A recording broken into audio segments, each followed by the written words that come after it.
Channel Balkhali সমগ্র বলখালি জুড়ে। বলখালীতে বালু বোঝাই ট্রাকের সাথে যাত্রীবাহী সিএনজি অটোরিকশার মুখোমুখি সংঘর্ষে 2 জন নিহত হয়েছেন।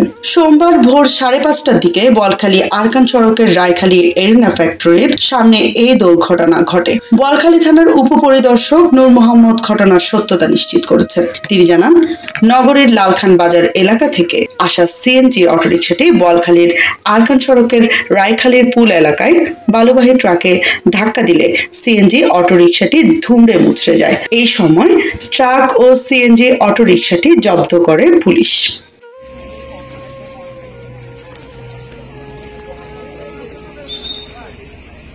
পুলিশ এবং ফায়ার সার্ভিসের কর্মীরা নিহতদের বলখালী উপজেলা স্বাস্থ্য কমপ্লেক্সে নিয়ে যায়।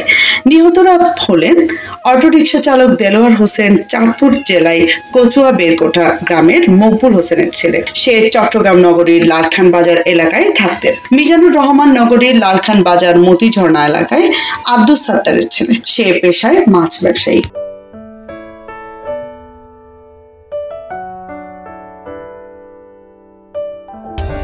For more updates, subscribe to our channel, click the show links and enjoy watching the videos.